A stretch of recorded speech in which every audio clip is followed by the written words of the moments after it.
This is your Barbados Today Morning News Update for Thursday, May 2nd, 2019. Thanks for joining us. I'm Carol Williams.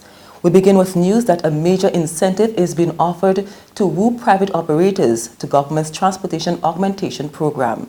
This follows reports of insufficient buy-in from private operators to the program by the Transport Board, which doesn't have enough buses to properly service routes. Yesterday, Prime Minister Mia Mottley said those who import buses will do so duty-free. In addition to the 40 or so buses that have now, and privately owned transport vehicles or so, that are now coming into the program, we are going to go route by route by route to see how best to mobilize and to utilize those buses to provide that affordable, reliable transport that Barbadian workers and people deserve and will get under my government.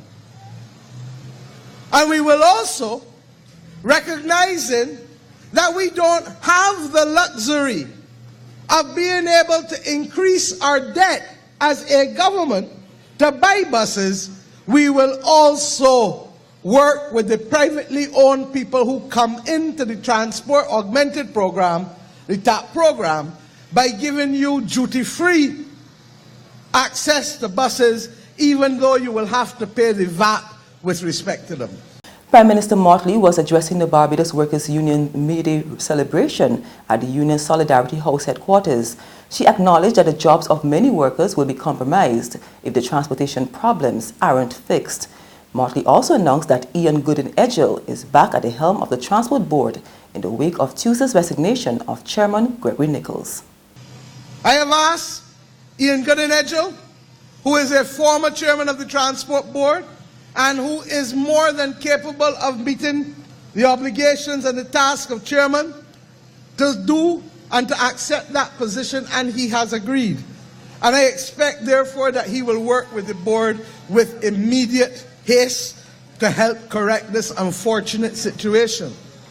Meantime, trade union leader Tony Moore wants the Prime Minister to hold her ministers' feet to the fire if they aren't performing. In her address, the BWU General Secretary called for the performance of ministers to be graded as the government's one-year anniversary of being in office approaches later this month. At the level of your cabinet too, there is a cause for concern.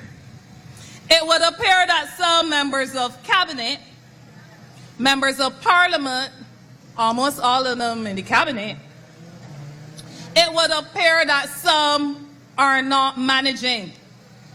That might not be the case, but I'm speaking about how it appears. And it is not my intention to point fingers, nor would this be the occasion for testimony service. But staying the course will require more than just the commitment of the Prime Minister and a few. The BWU General Secretary also used the occasion to respond to accusations that trade unionists are sellouts. Prime Minister, I am under pressure to have an open fight with you so I don't look soft. But then if I do that, I undermine relationship and social partnership. Perhaps the most suspicion about the quality of labor's relationship with the government right now comes when decisions and commitments made by you are left to little Hitlers, borrow that word from Sir Frank. Little Hitlers who refuse to follow through on the decisions in the implementation phase.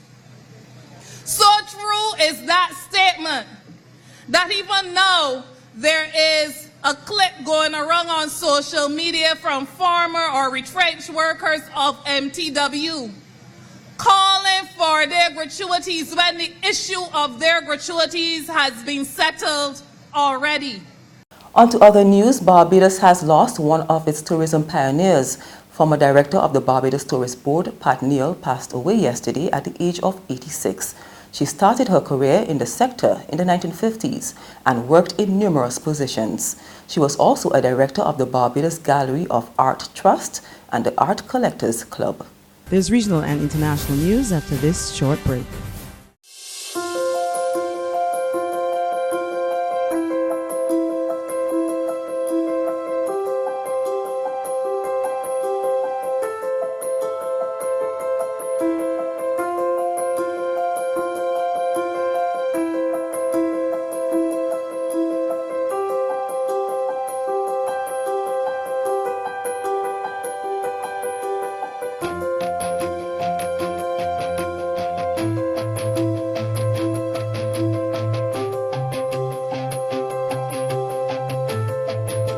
Barbados Today, news you can trust. We turn now to Venezuela, where hundreds of opposition and pro-government protesters rallied yesterday, a day after opposition leader Juan Guaido called for the military to oust President Nicolas Maduro. Maduro declared victory over the uprising, congratulating the armed forces for having defeated the small group. We get the details from Al Jazeera. We're looking at a live shot, a live picture coming from, I think, an airfield in Caracas. It seems as though there's tear gas being used. There are a number of people with flags. We've seen Leopoldo Lopez himself. We've seen Juan Guaido as well. Leopoldo Lopez has been embraced by several people. And there are soldiers. Now, it's really difficult to say how many are involved, but it doesn't look to be a huge number of people. But there is tear gas, and as I say, there are these two prominent opposition leaders. The Minister of Defence, just looking at the latest lines today, so the Minister of Defence has said that they are managing a small coup of officers who are affiliated with the opposition. And finally, on the international scene, WikiLeaks founder Julian Assange was yesterday sentenced by a London court to 50 weeks in jail for skipping bail. Assange broke bail to enter the Ecuadorian embassy almost 7 years ago.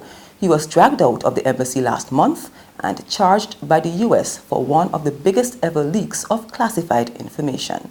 What is interesting is what she said in her sentencing.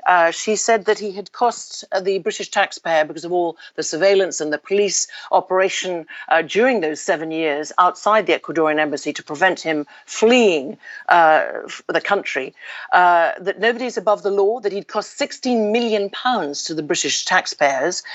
You did not give yourself up voluntarily. She took that into consideration. You had a choice. I do not accept that you lived in jail conditions during those 6.5 years plus. Now, the fact is that this is the least of Julian Assange's problems, in a sense, because tomorrow we'll be reporting from outside another court, and that will be his first appearance because of the US extradition request, which was confirmed an hour or two after his arrest on the 11th of April. And there, at the moment, we believe that he would incur a 5-year sentence. Of course, that is for the publication of those many diplomatic, highly confidential security cables that he leaked on the WikiLeaks platform.